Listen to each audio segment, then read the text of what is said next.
एक दिन ठाकुर जी रोन लगे, नेक बोलन लगे हैं। ठाकुर जी को एक सखा मधुमंगल वहां ने ठाकुर जी के कान भर दिए, बोले का भयो लाला, मेरो तो ब्याह है व्यवहारो है। ठाकुर जी बोले ब्याह का होवे?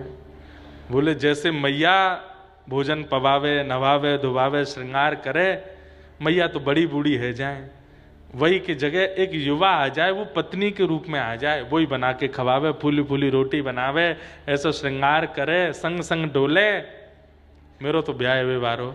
ठाकुर जी दौड़ के घर गए, नंदरानी यशोदा से के मैया मेरो ब्याह करा। कहां ते सीख के आयो? तो कैसे पतो ब्याह कायते के?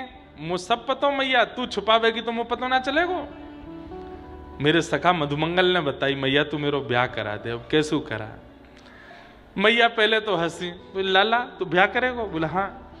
3 बरस को तो लाला तू है, अभी 3 बरस को है, छोटो सो लाला, कैसे ब्याह कराऊं तेरो?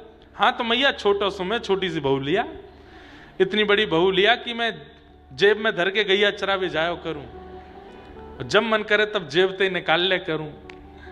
आहा, ठाकुर जी की मधुर बात। सब गोपियां सुनने के लिए आई। यशोदा मैया ने कही सब घूंघट कर लो, लाला ये सबरी बैठी हैं, जो तो बढ़िया लगे बात ब्याह कर ले।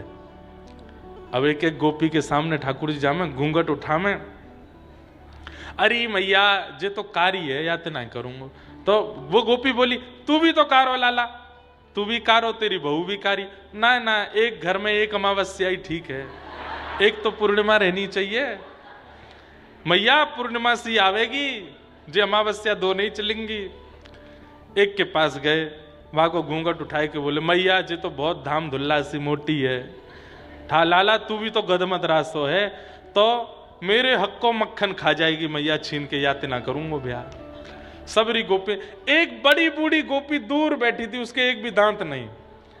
मन में विचार करने लगी मैं भी युवा होती, इन गोपीन के बीच में बैठी हूँ, लाला मेरो भी घूंघट उठा के कछु बोल तो। अब मैं तो बड़ी बूढ़ी हूं, बड़ी बूढ़ी, इनको दूरी जगह रख दी जाए।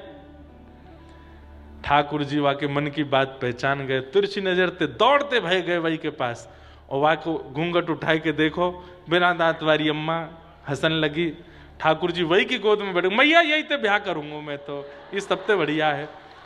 अरे लाला तेरी बहू ऐसी एक दांत नहीं। बोले मेरे तो ना है, या क्यों ना है, दोनों बिना दांत वाले रहेंगे मैया, मैं तो यही तो ब्याह करूंगा।